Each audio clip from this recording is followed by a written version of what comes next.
The verdict. The Grand Assembly Hall of the Galactic Council stretched across 3 square kilometers of polished starstone, its ceiling lost in artificial clouds that occasionally sparked with bioluminescent lightning. Representative Dalton Pierce stood at the human podium, his weathered hands gripping the edges as he watched the vote tally appear on the massive holographic display. 2,847 votes in favor of expulsion. 12 votes against. The humans were out. Ambassador Vexthera of the Crovenian Empire rose from her crystalline seat, her 4 arms spreading wide in what passed for a smile among her species. The translator collar around her elongated neck hummed softly as she spoke. The motion carries. Humanity's membership in the Galactic Council is hereby revoked, effective immediately. A wave of approving clicks, chirps, and subsonic rumbles echoed through the chamber. Dalton noticed how many of the assembled species seemed to relax, their various appendages loosening, their breathing patterns slowing. They were relieved. Representative Pierce, Vexthera continued, her tone dripping with false sympathy, you have 72 standard hours to vacate all human personnel from Council facilities. Your species' diplomatic credentials are suspended. Your trading privileges within Council space are terminated. And your access to the Nexus gates is restricted. That last word hung in the air like a guillotine blade. The Nexus gates were the arteries of galactic civilization, allowing instant travel between star systems. Without them, humanity would be isolated on the far rim of explored space, cut off from the 10,000 species that made up the Council's membership. Dalton straightened his spine. He was 73 years old, had served in 3 wars before becoming a diplomat, and had negotiated treaties with species that saw humans as little more than clever animals. He wasn't about to show weakness now. Madam Chairwoman, he said, his voice carrying across the vast chamber, might I ask what specific violations led to this action? The Council Charter requires. The Charter requires nothing when 3/4 of the membership agrees, interrupted Thane Corvallis, the reptilian delegate from the Saurian Dominion. His scales flickered with satisfied colors. But since you ask, let me enlighten you. Your species is too aggressive, too unpredictable, too dangerous. Murmurs of agreement rippled through the assembly. In the mere 2 centuries since first contact, continued a delegate from the Luminari Collective, her gaseous form swirling in agitation, humans have been involved in 17 territorial disputes, 43 trade conflicts, and have violated no fewer than 82 cultural protocols. You bring chaos wherever you go. Dalton wanted to argue that most of those disputes weren't their fault, that humans had been defending themselves or their allies, that they'd actually solved more problems than they'd created. But he'd been a diplomat long enough to recognize a show trial when he saw one. This wasn't about violations. This was about fear. I see, Dalton said quietly. Then we will comply with the Council's decision. All human personnel will be evacuated within the required timeframe. He paused, letting his gaze sweep across the thousands of alien faces watching him. Some looked triumphant. Others looked uncomfortable. A few, very few, looked sad. But let me say this. Humanity came to the stars seeking friendship, seeking knowledge, seeking a place among the civilized species of the galaxy. We believed in what the Council represented. We believed in cooperation, in mutual defense, in the idea that different species could work together for the common good. He tapped a button on his podium and a holographic image appeared above his head. The Earth, blue and beautiful against the black of space. You're sending us home. Back to that one small world on the edge of nowhere. And you know what? We'll go. We'll leave your gates, your trading posts, your precious Council space. We'll go back to being alone. Dalton smiled then, and something in that smile made a few of the closer delegates shift uneasily. But I wonder if you'll be satisfied with that decision in the years to come. I wonder if you'll remember this day and think it was wise to push humanity back into isolation. Because we came to you peacefully. We came asking to join your civilization. He deactivated the hologram and began gathering his data pads. I hope you never have to see what we're like when we stop asking for permission. The chamber fell silent as Dalton Pierce walked away from the podium, his footsteps echoing in the sudden quiet. Behind him, he heard Vexthera calling for order, beginning the next item on the agenda as if they hadn't just exiled an entire species from galactic society. As he reached the exit, one of the few delegates who'd voted against expulsion, a being named Trader Kelm from the Archon Refugium, caught his eye. The elderly alien's expression was grim. They don't understand, Kelm whispered in broken standard. They think walls keep them safe. They forget what makes humans, humans. Dalton nodded once, then stepped through the doorway. He had 72 hours to evacuate 200,000 human personnel from over 1,000 council facilities scattered across dozens of worlds. It would be one of the largest coordinated withdrawals in human history. But as he walked down the empty corridor toward the human embassy, Dalton Pierce wasn't thinking about logistics. He was thinking about a conversation he'd had with Earth's government before coming to this session. They'd known this vote was coming. They'd seen the writing on the wall for months. And they'd been preparing. His communicator buzzed. The message was brief, sent on a quantum-encrypted channel directly from the Admiralty. Operation Homecoming is authorized. Begin Phase 1. Dalton stopped walking and looked out through the transparent walls at the sprawling capital city of the Galactic Council. Billions of beings lived here from thousands of different species, all protected by the Council's laws and the collective military might of its members. They felt safe here. They felt like they'd solved some fundamental problem by excluding humanity from their club. In 72 hours they would still feel safe. But they would be wrong. The evacuation. The human quarter of Council Station Prime had never been quiet, but now it buzzed with controlled chaos. Commander Reina Soto moved through the crowds with practiced efficiency, her tablet glowing with thousands of logistical entries that updated faster than she could read them. Another transport just docked at Bay 47, her assistant, Lieutenant Marcus Chin, called out while jogging to keep pace. That's 16 ships in the last hour. The Council's monitoring drones are getting suspicious. Let them be suspicious, Reina replied, sidestepping a family of 4 carrying sealed cargo containers. We're complying with their expulsion order. They can't complain if we're efficient about it. What the Council couldn't see, what their monitoring systems weren't designed to detect, was that every human ship arriving to evacuate personnel was leaving with more than just people.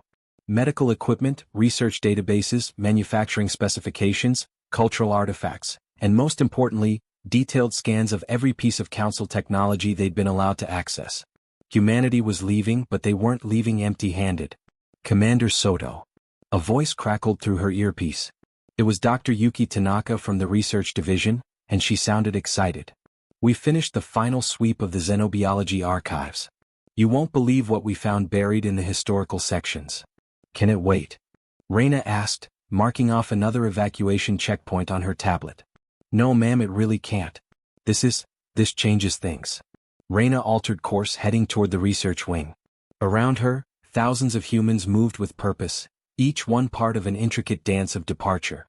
There were no protests, no angry demonstrations, no tearful goodbyes to alien friends. The Council had made their decision, and humanity was responding with cold professionalism. That, more than anything, seemed to be making some of the alien observers nervous. She found Dr. Tanaka in a room filled with holographic displays, her fingers dancing through layers of data that looked like ancient text. What am I looking at? Reina asked. Council history, Yuki said, pulling up a timeline. Specifically, what happened to the last 3 species that got expelled from the Council. Reina felt a chill run down her spine. I didn't know there were others. Neither did I. They scrubbed it from the public records. But it's all here in the deep archives that they never bothered to restrict because they assumed no one would care about 1,000-year-old administrative data. Yuki highlighted 3 points on the timeline, each separated by several centuries. The Varken Collective, expelled 847 years ago for excessive militarization. The Tlari Sphere, expelled 1,203 years ago for cultural incompatibility. And the Jin Dynasty, expelled 1,654 years ago for unpredictable expansion patterns. What happened to them? Reina asked, though she had a sinking feeling she already knew. The Varken were restricted from using the Nexus gates. Within a century their civilization collapsed from economic isolation. They're extinct now. Yuki's voice was flat, clinical. The Tlari tried to build their own gate network. The Council declared it a threat and sanctioned them until they dismantled it. They eventually fragmented into dozens of minor factions, none of which have any real power.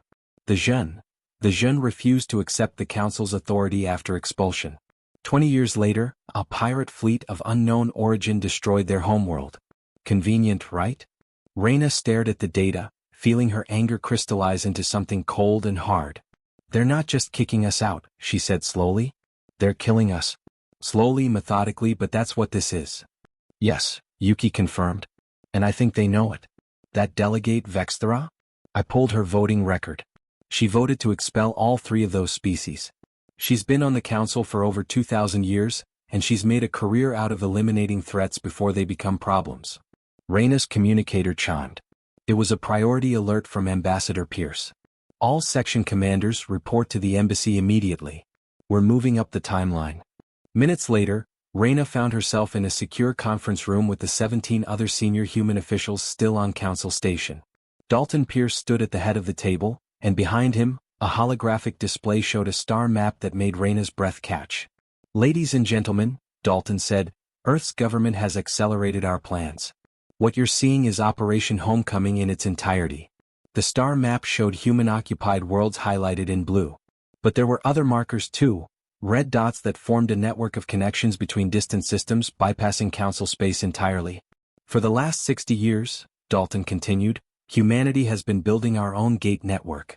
We used the Nexus gates to transport materials and personnel to uninhabited systems, then constructed hidden facilities to manufacture and install our own FTL nodes. The Council has no idea they exist. 60 years. Commander Takeshi Yamada breathed. We've been planning this since before I was born.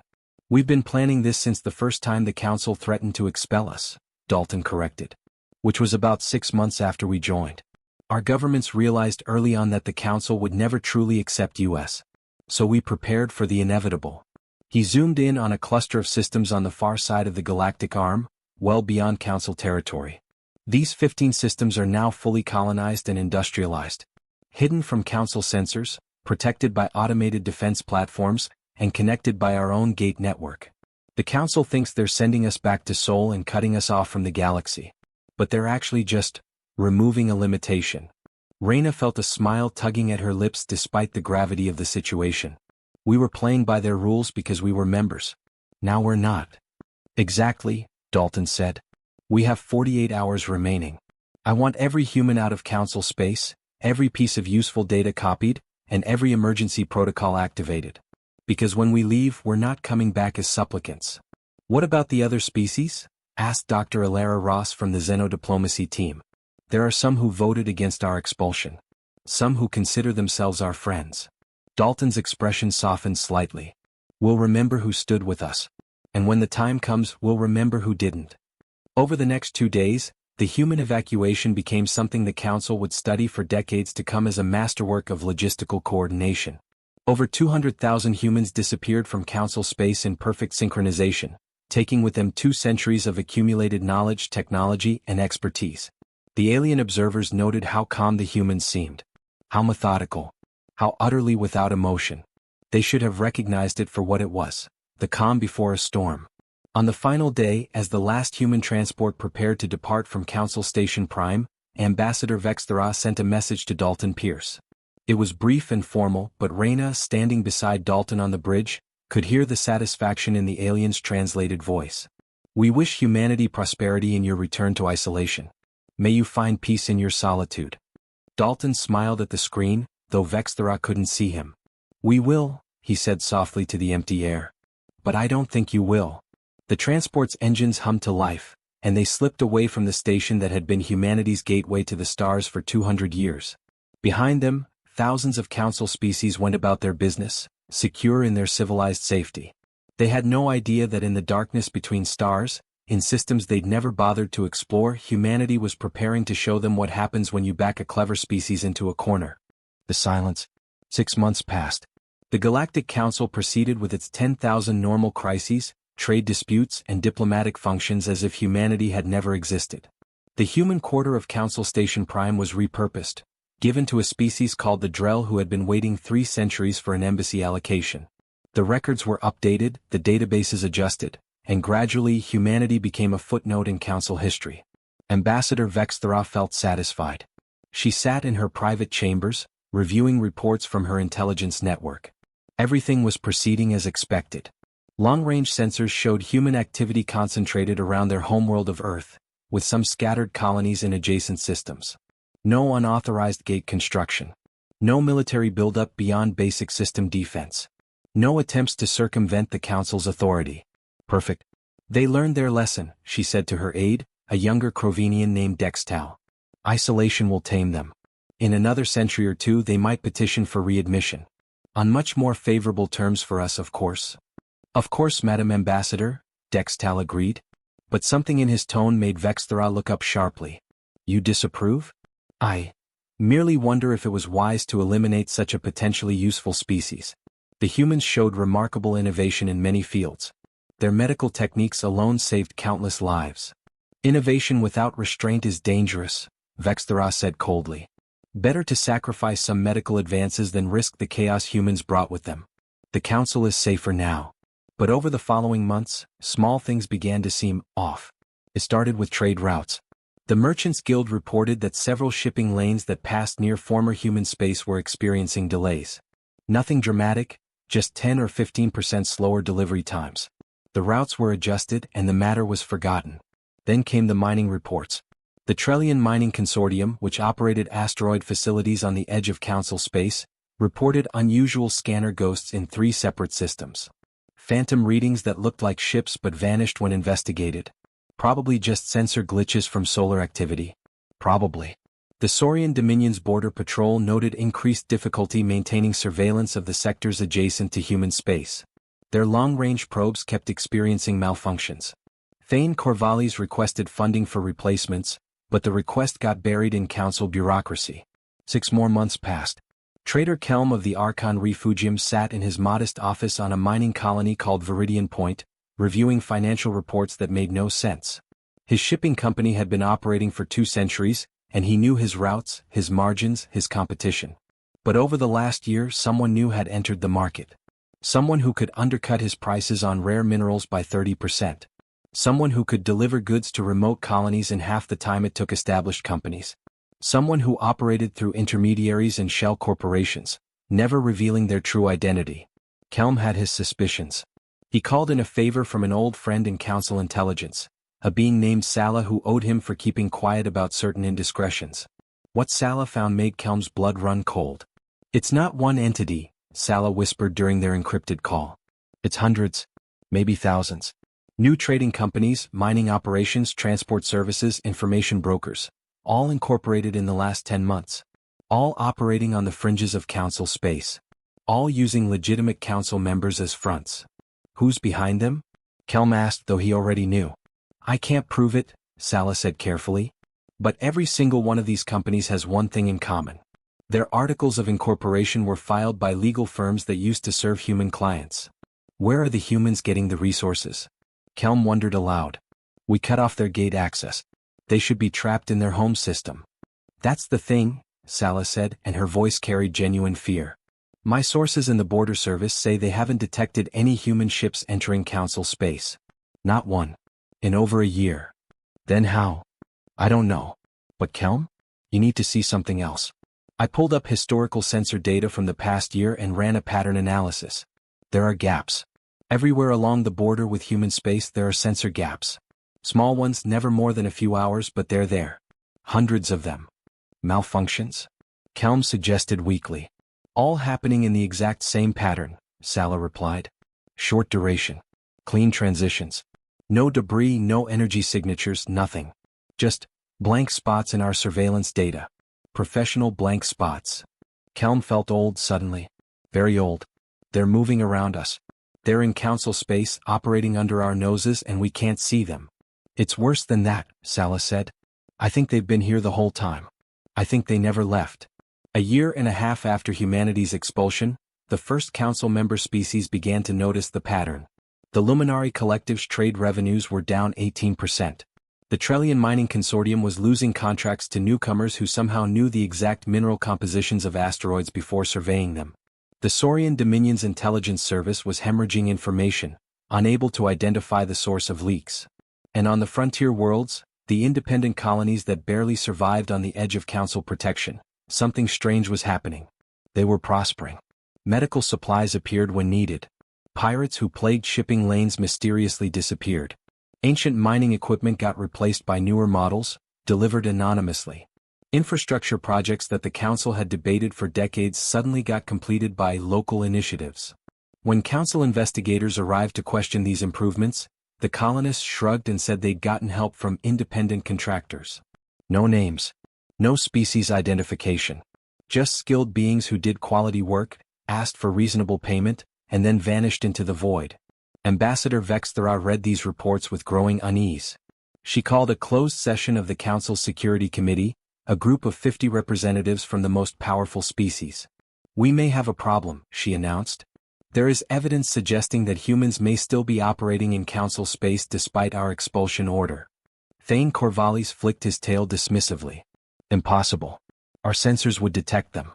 They have no way to bypass the Nexus gates, and conventional FTL travel from their home system would take decades." "Nevertheless," Vexthera insisted, "we are seeing patterns consistent with human methodology. Efficiency improvements, technological innovation, aggressive commerce. These are their hallmarks." "Perhaps," suggested a delegate from the Meridian Hives, "another species is simply learning from their example? Humans were not unique in their capabilities, merely in their recklessness." The committee debated for hours, but ultimately decided that increased surveillance was sufficient. After all, humans were alone on the galactic rim. What could they really do? Meanwhile, in a system that didn't appear on any council charts, Commander Reina Soto stood on the bridge of the HSNS Defiance, watching the holographic tactical display with satisfaction. "Phase 2 complete," she reported. "We now control 23% of independent mining operations on the Council frontier. Our proxy companies hold contracts with 67 Council worlds. And our intelligence network has penetrated 4 of the 5 major Council security services." "Casualties?" asked Admiral James Kowalski, appearing via holocom from the Hidden Fleet headquarters. "0. They still don't know we're here." "Good," Kowalski said. "Maintain our current profile. Let them think they're safe. Let them think we're just better business people than they are. By the time they realize what's happening, it will be far too late to stop it." Reina smiled. "The Council thought they were sending us home. They have no idea we are home. We're everywhere now. And soon," Admiral Kowalski added, "they're going to understand exactly what they did when they expelled us. They took away our obligation to play by their rules. They freed us." The transmission ended and Reina turned back to her crew. "All stations maintain stealth protocols. Next convoy departs in 6 hours. Let's go teach the galaxy what humanity does best." "What's that, Commander?" asked a young ensign. Reina's smile was sharp. "We adapt. We overcome. And we never ever stop moving forward." The revelation. The crisis began on a world called Tharsis 7, a mid-tier Council member planet known primarily for its educational institutions. 3 Crovenian students at the Institute of Galactic Studies were working on a thesis project analyzing economic patterns over the past 2 years when they noticed something impossible. Their professor, Dr. Wellis Thorm, stared at their data with all 4 of his eyes widening in disbelief. "This can't be correct," he said, manipulating the holographic charts. "You're suggesting that a phantom economy has emerged, one that represents nearly 40% of all frontier commerce?" The lead student, a young Crovenian named Vela, nodded eagerly.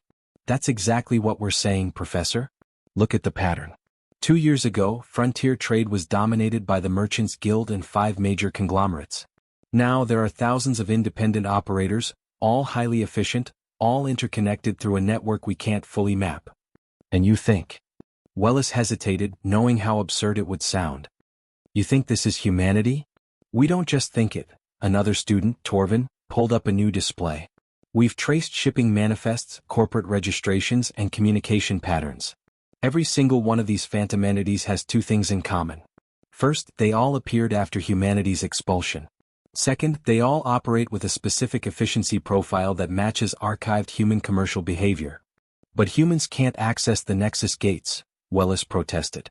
"Without gate access, they couldn't possibly coordinate an operation on this scale. Unless," Vela said quietly, "they built their own gates." The silence in the lab was deafening. "That's not possible," Wellis said, but his voice lacked conviction. "The technology for Nexus gates is restricted. The knowledge required is, it would take centuries to develop independently." "We gave them 2 centuries, Torvin pointed out. 2 centuries of access to Council knowledge, Council technology, Council experts.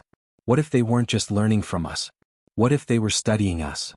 Dr. Wellis Thorm made a decision that would change galactic history.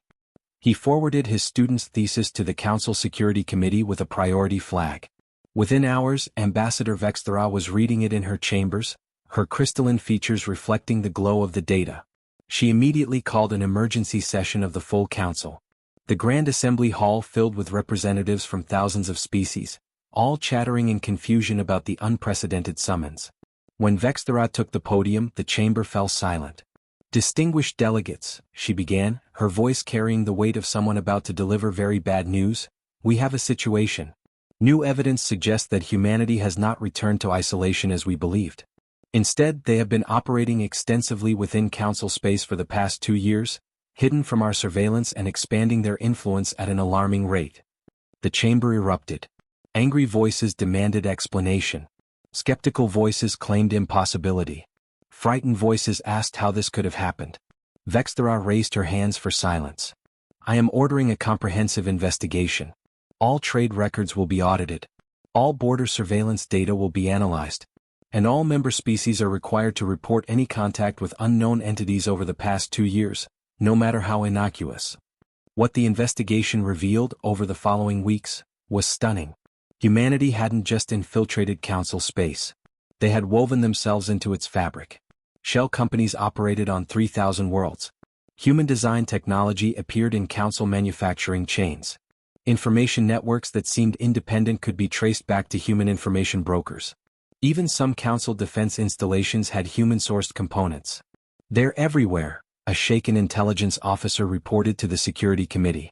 "We estimate that humans have direct or indirect influence over approximately 60% of frontier commerce, 30% of independent colony infrastructure, and, this is the truly alarming part, roughly 15% of Council security protocols." "How?" demanded Thane Corvallis, his scales flushing with angry colors. "How did we not detect them?" The intelligence officer displayed a schematic. "They're using stealth technology far beyond anything we've encountered. When we analyzed the sensor ghosts our border patrol reported, we found a pattern. The ghosts weren't malfunctions.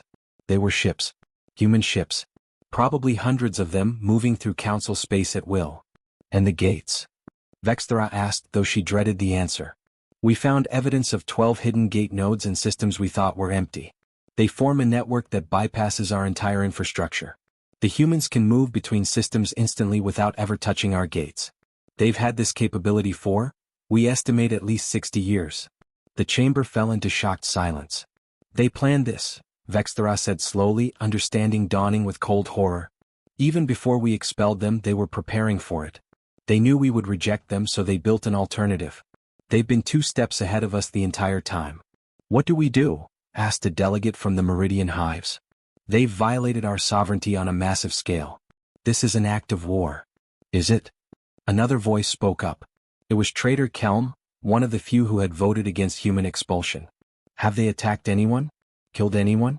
Taken any territory by force? They've infiltrated our society." Thane Corvallis hissed. "They've engaged in commerce," Kelm corrected. "Everything they've done, while deceptive, has been through legitimate business transactions. They've provided goods and services, paid for what they purchased, and generally behaved like any other trading entity. The only difference is they didn't advertise their species' identity." "That's sophistry," Vexthera snapped. "They're operating in defiance of our expulsion order." "Your expulsion order," Kelm replied pointedly, "banned them from Council membership and from using Council gates.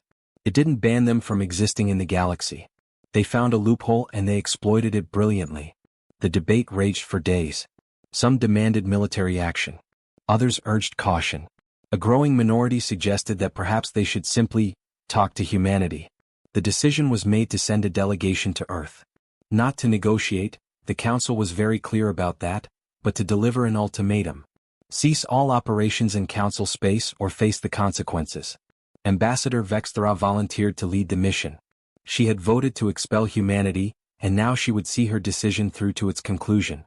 The Council delegation traveled to Sol System aboard the diplomatic cruiser Eternal Harmony. As they approached Earth, they expected to find a single populated world, perhaps a few orbital stations, the remnants of a species learning to accept their isolation.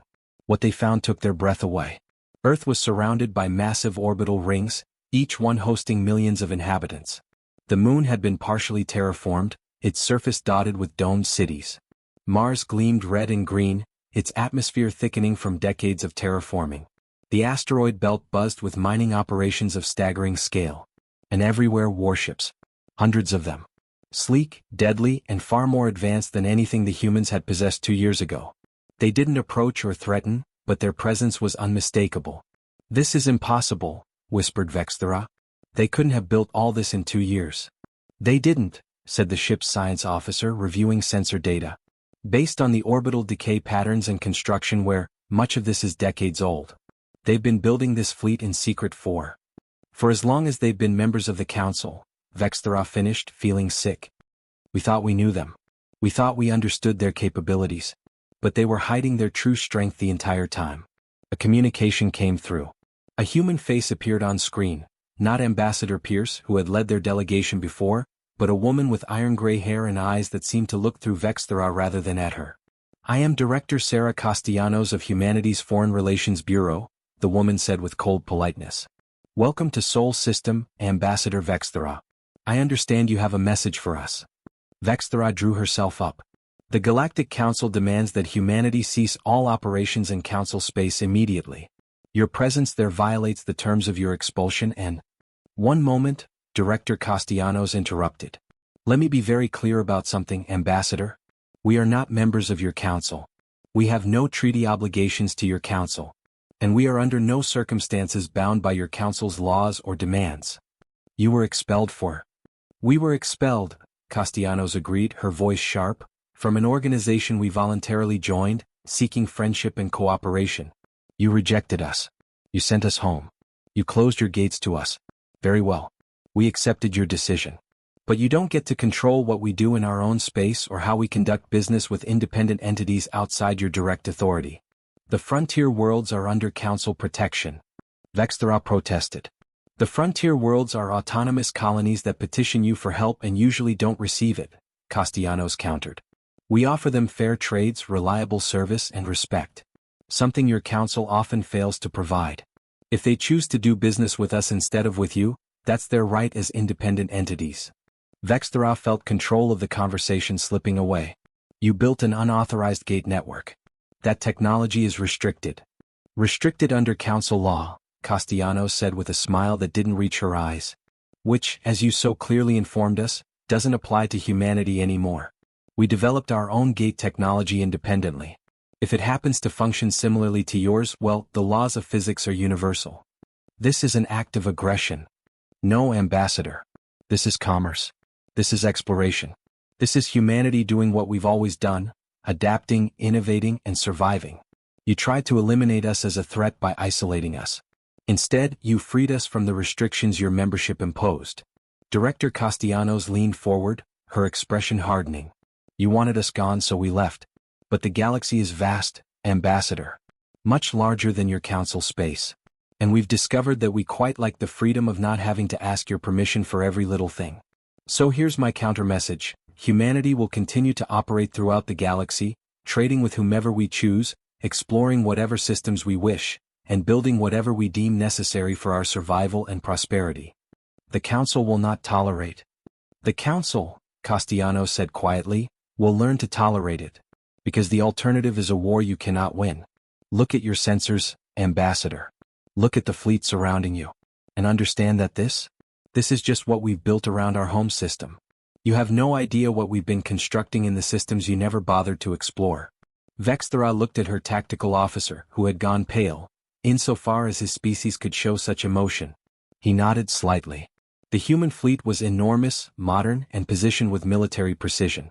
"This isn't over," Vexthera said, but the words sounded weak even to her own ears. "No," Castellanos agreed. "It's not. But I suggest you return to your Council and have a serious discussion about what happens next. Because humanity is done being pushed around. We came to you in peace. We left in peace.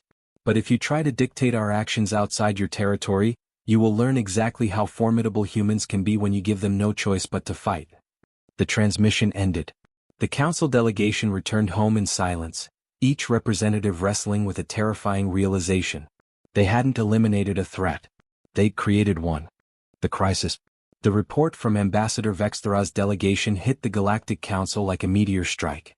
Within hours, emergency sessions were convened. Within days, the crisis dominated every political discussion across all Council worlds. The Grand Assembly Hall had never been so crowded. Representatives from species that rarely attended sessions now filled every seat, their concern palpable in 1,000 different ways across 1,000 different biologies. They have warships. Thane Corvallis roared, his scales flashing aggressive crimson. Hundreds of them. This is a military buildup on our border, and you want a debate? They've always had warships, Trader Kelm replied calmly from his seat in the lower tiers. For system defense. We allowed that under the membership agreement. The fact that they continued building them after expulsion is hardly surprising.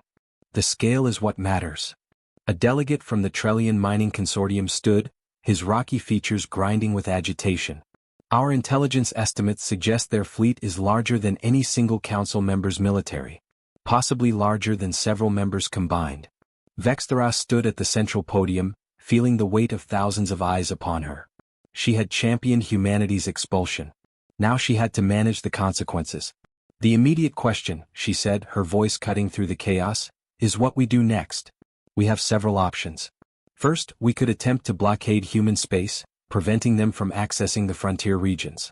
With what fleet? Scoffed a Luminari representative, her gaseous form swirling skeptically. They have stealth technology that makes our sensors useless. They have their own gate network. They could bypass any blockade with ease. Second option, Vexthera continued, we could offer them conditional readmission to the council. Under strict limitations, of course. The chamber exploded with angry voices.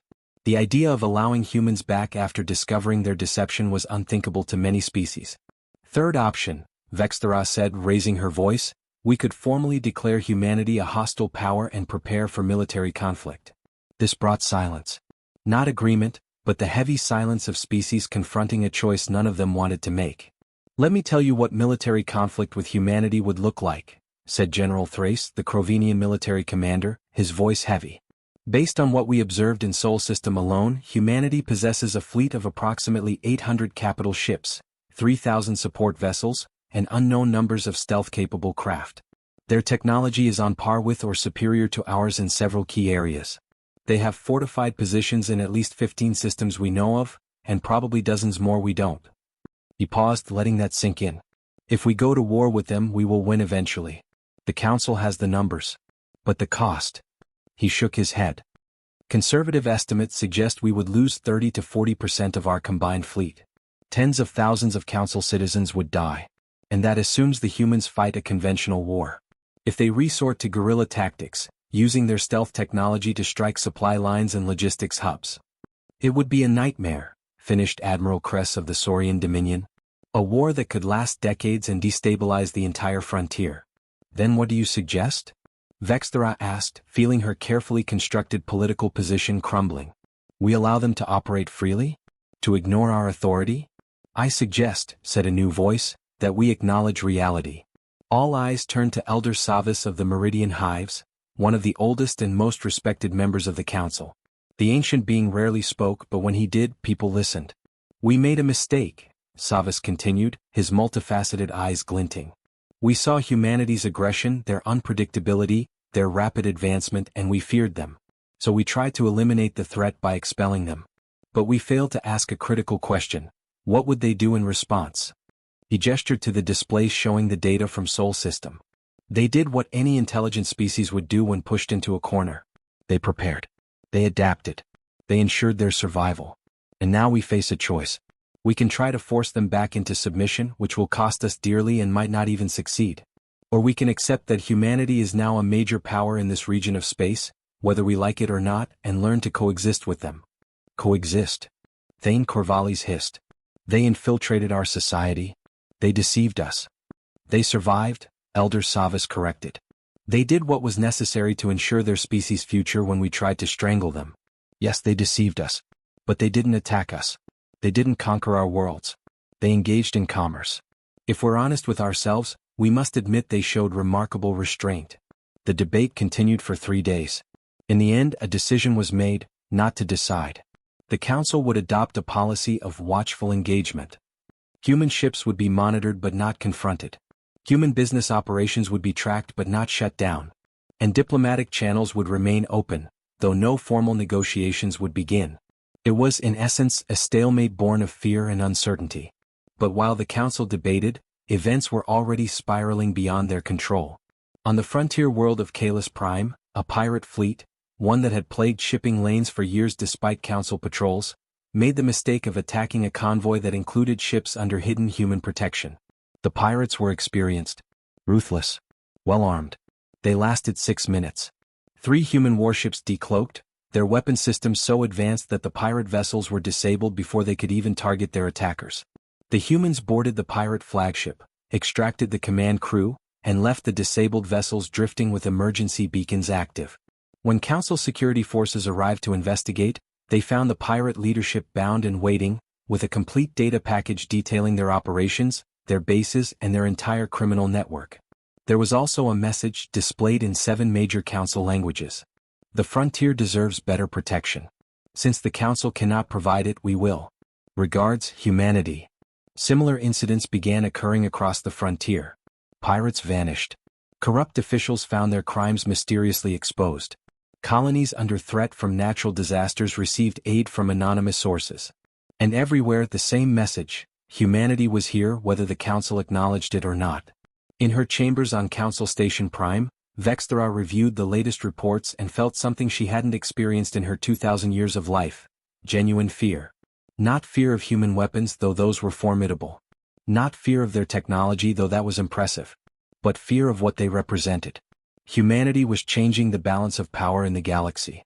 Not through conquest or dominance, but through simple competence. They were solving problems the Council had struggled with for centuries.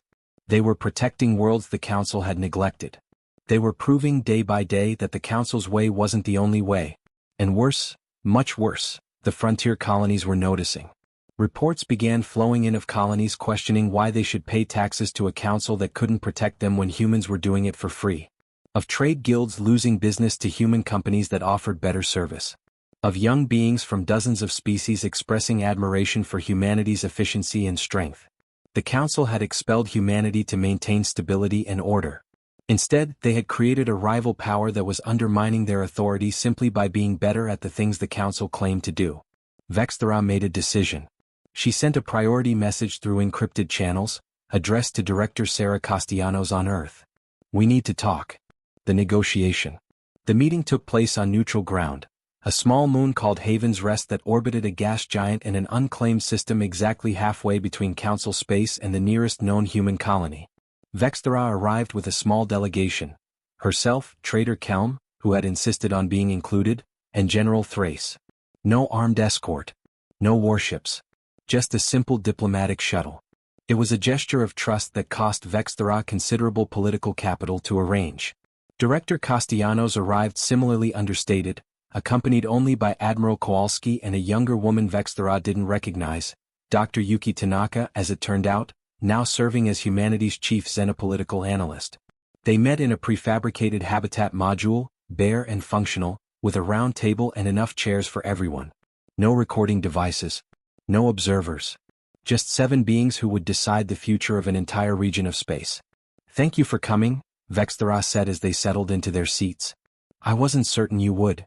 "We're not unreasonable," Castellanos replied. "We never were.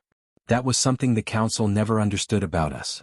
"Then help me understand now," Vexthera said. "What does humanity want? Because I've spent the last month trying to figure that out and I keep coming back to one question. Why didn't you just leave? You have your own territory now. Your own gate network. Your own fleet. You could have retreated to your hidden colonies and built your own civilization separate from us. Why did you stay in Council space?" Castellanos exchanged glances with her colleagues before responding. "Because isolationism isn't in our nature," she said finally. "We're a social species, Ambassador. We thrive on exchange, of goods, ideas, culture. When we first reached the stars and found the Council, we were overjoyed.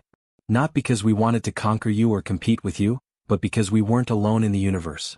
She leaned forward, her expression earnest. "You expelled us because you thought we were too aggressive, too unpredictable, too dangerous. And maybe you were right. Maybe we are all those things. But we're also curious, adaptive, and stubborn. You tried to push us away, but the galaxy is our home too. We weren't going to just disappear because you found us inconvenient. So you infiltrated our society instead," Vexthera said, but there was less accusation in her voice than before. "We engaged in commerce," Castellanos corrected. "Through intermediaries, yes. Secretly, yes. but legally according to the terms of our expulsion. You banned us from council membership and from your gates. You didn't ban us from existing in the galaxy. Traitor Kelm spoke up, his old voice carrying a hint of amusement. You exploited a loophole in our expulsion order. Very human. Very smart, Admiral Kowalski said with a slight smile. Which is also very human. Let's address the real issue, General Thrace interjected. Your military buildup. Your fleet is now large enough to threaten any council member individually. That's a security concern we cannot ignore. It's a security concern born of your own actions, Kowalski replied, his smile fading. You expelled us, restricted our access to trade routes, and left us vulnerable to any species that might decide to finish what you started. The Varkin, the Tlari, the Gen, we know what happened to them after they were expelled. Did you think we wouldn't prepare to defend ourselves? Vexthera felt a chill at the mention of those extinct or diminished species. So the humans knew. That was different, she began, but Castellanos cut her off. Was it? Be honest, Ambassador. If we had meekly accepted our expulsion, retreated to Sol System, and tried to survive without the Nexus gates, how long would it have been before the Council declared us a pirate threat, or a rogue state? How long before some manufactured incident gave you the excuse to eliminate us permanently? The silence that followed was damning. We didn't trust you, Castellanos continued. We couldn't afford to. So yes, we built a fleet. We built defenses. We prepared for the worst. And when the worst didn't come, when you just tried to ignore us, we pivoted to Plan B, prove we're more valuable as partners than as enemies. Is that what you're doing on the frontier? Vexthera asked. Proving your value? We're filling a vacuum, Dr. Tanaka spoke for the first time, her voice sharp. The Council has 3,000 member worlds, but you focus your resources on the core systems. The frontier colonies are barely governed, poorly protected, and often exploited by the very corporations you're supposed to regulate. We saw an opportunity to help those colonies and, yes, to build relationships that benefit us. Is that so wrong? It undermines Council authority, Vexthera said. Maybe Council authority needs to be undermined, Traitor Kelm said quietly. I've been a loyal Council member for 2 centuries, but even I can see that our system is failing the frontier. The humans are exposing that failure simply by offering a better alternative. Vexthera looked at Kelm in shock. You're defending them? I'm acknowledging reality, Kelm replied. Humanity isn't going away. They're too strong, too determined, and frankly too useful. We can either find a way to coexist with them, or we can fight a war that will devastate both sides. Those are our options. There's a third option, Castellanos said. Partnership. The Council will never readmit you, Vexthera said flatly. We don't want to be readmitted, Castellanos replied, surprising everyone. Not under the old terms. We're done being junior members in an organization that fears us. But we're willing to discuss a treaty. Mutual recognition of territory. Trade agreements. Cooperative security arrangements for the frontier. We help protect the colonies that the Council can't adequately defend. You stop treating us like criminals for existing outside your control.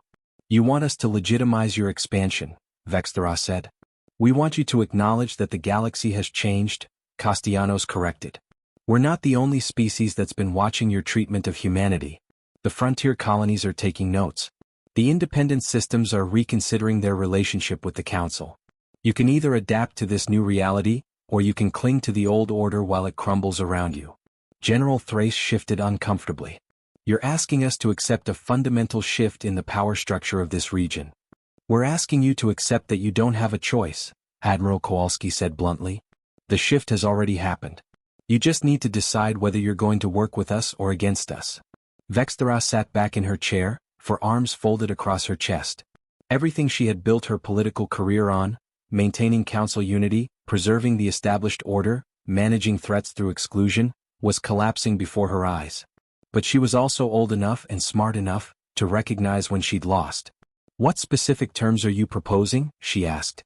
Over the next 6 hours, they hammered out the framework of what would become known as the Haven Accords. Humanity would be recognized as an independent power with legitimate claims to their colonized systems. They would have the right to operate commercially throughout the galaxy, including on the frontier. In exchange, they would coordinate with Council security forces on anti-piracy operations and agree to dispute resolution mechanisms for conflicts with Council members. It wasn't perfect. There were compromises on both sides that left everyone slightly unhappy, which probably meant it was a good agreement. As they prepared to depart, Vexthera found herself alone with Castellanos for a moment. I still believe we were right to expel you, Vexthera said quietly. You are dangerous, unpredictable, disruptive. We are, Castellanos agreed without hesitation. But we're also loyal to our friends, creative in our solutions and stubborn in our determination. You saw our worst qualities and decided we weren't worth the trouble. But the frontier colonies are seeing our best qualities, and they're deciding we're exactly what they need. You've won, Vexthera said bitterly. No, Castellanos replied, surprising her. We've survived. There's a difference. We didn't want to be enemies with the council. We wanted to be partners. You rejected that, so we found another way. But we're not celebrating, Ambassador. We're just relieved we don't have to keep looking over our shoulders. She extended her hand, a human gesture Vexthera had learned meant respect and agreement. After a moment's hesitation, Vexthera reached out and grasped it with one of her 4 hands. May we both learn from this, Vexthera said. May we both be wise enough to change, Castellanos replied.